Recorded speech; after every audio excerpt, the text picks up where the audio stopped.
All types of tea, whether it's a white, a green, an oolong, they are all made from the same tea leaves. Now, what makes each type of tea different from the other are the ways in which those tea leaves are processed and oxidized. So let's start with white tea.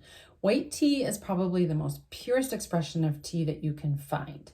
It's a really light bodied tea. It's processed very little and it's not oxidized at all. You're going to find a lot of really delicate, subtle flavors. It's a very smooth tea. So things like peach and apricot and even honey. So white tea is a very healthy tea, very much like green tea, which you've maybe heard of. It has lots and lots of antioxidants that are really good for our overall well-being. So then let's talk about green tea, which is also full of those antioxidants, right? Green tea, also like white tea, is processed very, very little and it's not oxidized. The difference is that the green tea leaves are they apply a direct heat to those tea leaves to stop the oxidation from occurring. Now, green tea tends to have more of a light to a medium body. You're going to find flavors, sweet fruity note flavors. You're going to find some that have more of grassy vegetal type notes, maybe some roasted or smoky notes in there. But green tea is very, very healthy. Very, very, very, very healthy for you. It is loaded with antioxidants known as catechins. And the benefits of drinking green tea are abundant. Now, I can tell you this based on my nutritional background and everything I've studied, but green teas can help with our overall energy levels. They can help with our mood. They help decrease inflammation. They really help to better our metabolism, reduce blood sugar levels, and it's great for brain health. So overall, green tea is just a great addition to your overall nutritional regimen, so to speak. And we're going to talk about matcha a little bit later, but a little fun fact is that matcha is a green tea. But we're going to save that for a whole nother section because I love matcha and I can't wait to tell you about it. So the next tea we're going to talk about is Oolong Tea. Now, there's over 3,000 Oolong Teas made in China alone. Now, Oolong Teas, they're a bit more oxidized than green and white teas, but they're not fully oxidized. Now, Oolong Teas are one of the most intensive teas to make. They go through a really long process, but they have very vivid colors and very vivid aromas. Now, it's such a large category that you're going to find a large variance of flavor and variance in those aromas as well as the bodies of the teas themselves. So they have what they call lighter oolongs. Sometimes you'll hear it referred to as jade oolongs. Those are more medium bodied and tend to be a little more floral in character. And then you're going to have darker amber oolongs, which are more medium to full bodied teas. Fewer floral notes, some more fruity notes, can be toasty, kind of give you that warming feeling inside. So that's Oolong Tea. Black tea tends to be the most popular type of tea in North America, and that's the famous Earl Grey de la Creme teas, your English breakfast, your Irish breakfast. I'm just going to try and give you a couple of others. Let's see. So your English breakfast, your Irish breakfast, pineapple Earl Greys. So those are your black teas. Now, black teas are allowed to oxidize fully, and because of that, they have a more robust, a stronger character to them.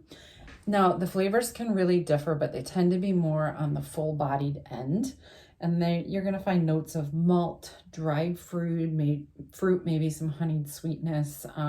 So some of the examples out of the catalog, we have a raspberry, macaron, we have a turmeric and spice, then you'll find apple crumble, cocoa mint. So there's lots of different types of black teas. Now, the last type of tea is called pu'er tea.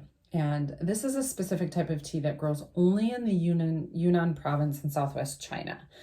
Now, this is a really large category of tea, but here in America, we tend to only see the ripe version of this tea. And that means it's fully oxidized, and sometimes it can even be darker than black tea when it's steeped. Now, here's the big difference with pu'er tea. It is the only tea that's actually fermented. So it gets better with age and more valuable with age. Now, also coming from my nutritional background, fermentation or fermented foods and fermented drinks can really help with our gut health, our overall gut health. Now, I'm not going to dive into this too much in our event tonight, but your gut health is super important for the overall balance of your digestive system and breaking down the foods that we're eating. And a lot of the times what we feed our bodies can either make our bad bacteria in our gut more prevalent than the good bacteria. And sometimes we might have a little more good than bad. We really want to find a balance. Fermented foods help us find that balance in our gut because they help us, in most cases, bring our good bacteria levels up where they should be. So it's important to include fermented foods and drinks into your nutrition regimen. So anyways, pu'er tea tends to be, it's a fermented tea. It's a very full-bodied flavor. It tends to have some earthy, woody notes in it, but it's very smooth.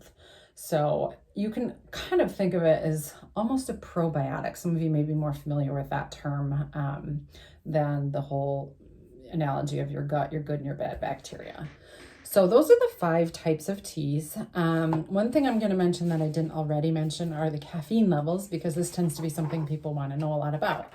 If you're going to be drinking tea in place of coffee, you might want to find a tea that has a little more caffeine in it for the morning.